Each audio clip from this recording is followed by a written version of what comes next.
नमस्कार। पिछले भाग में हमने बात की थी यश और अपयश की। आज हम तीसरी सांसारिक हवा को समझने की कोशिश करेंगे, प्रशंसा और आलोचना। लेकिन आज मैं शुरुआत प्रशंसा से नहीं करना चाहती। मैं एक सवाल पूछना चाहती हूँ।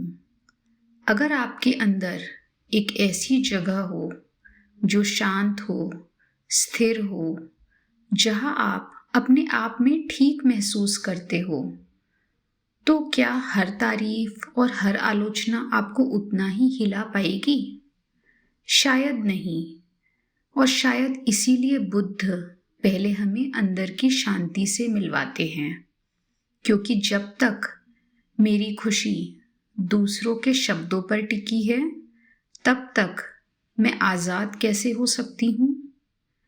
ध्यान से देखिए, प्रशंसा गलत नहीं है, आलोचना भी गलत नहीं है। दोनों जीवन का हिस्सा है। असली सवाल है, मेरा रिश्ता उनसे क्या है?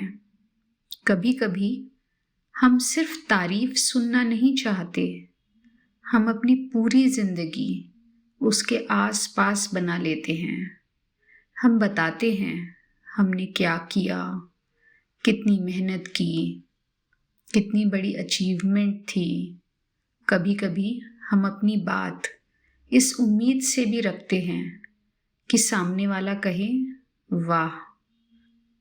धीरे धीरे प्रशंसा सिर्फ अच्छी नहीं लगती, प्रशंसा हमारी एनर्जी बन जाती है, हमारा आत्मविश्वास बन जाती है, हमारी पहचान बन जाती है। और फिर जितनी ज़्यादा तारीफ की ज़रूरत होगी, उतनी ही आलोचना दर्द देगी। पेंडुलम दोनों तरफ बराबर झूलेगा।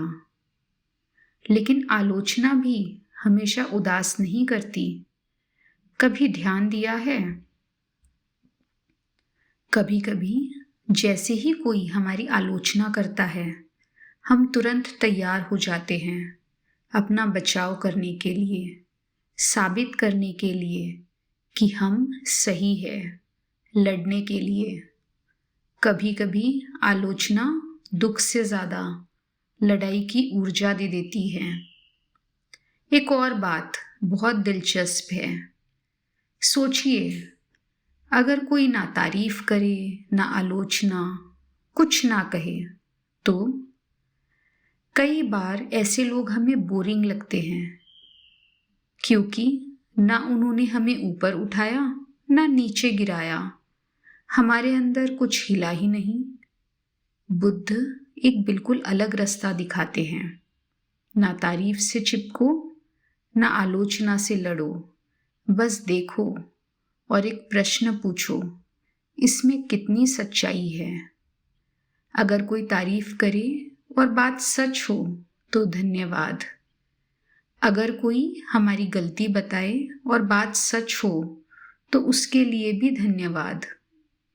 बुद्ध एक बहुत अद्भुत बात कहते हैं, जो व्यक्ति हमारी गलती दिखाता है वो खजाने जैसा है, क्योंकि वो हमें खुद को देखने का मौका देता है। सोचिए, अगर कोई कहे तुमसे यह गलती हुई और हम तुरंत बचाव करने के बजाय ये पूछे, हो सकता है, थोड़ा और समझा सकते हैं? कितना मुश्किल है, लेकिन कितनी आज़ादी है इसमें। कई लोग हमारे बचाव की उम्मीद करते हैं, हमारे गुस्से की, हमारी बहस की। लेकिन जब हम शांत रहते हैं, कभी कभी सामने वाला भी शांत हो जाता है और धीरे धीरे एक और बात समझ आती है। हर तारीफ मुझे डिफाइन नहीं करती, हर आलोचना भी मुझे डिफाइन नहीं करती। मैं तभी डिफाइन होती हूँ जब मैं दूसरों को ये अधिकार दे देती हूँ। सोचिए, अगर मैंने तारीफ पकड़ ली तो मैं बंध गई, और अगर हर आलोचना से लड़ने लगी तो भी मैं बंध गई। दोनों में मैंने अपनी आज़ादी दूसरों को दे दी। बुद्ध हमें एक तीसरा रास्ता दिखाते हैं। प्रशंसा आए उसे देखो, आलोचना आए उसे भी देखो।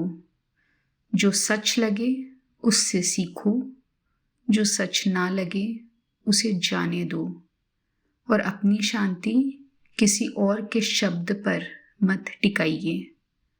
आज के लिए एक छोटा सा अभ्यास। अगले 24 घंटे बस नोटिस कीजिए, जब कोई आपकी तारीफ करे तो मन में क्या होता है, और जब कोई आपकी आलोचना करे तब क्या होता है।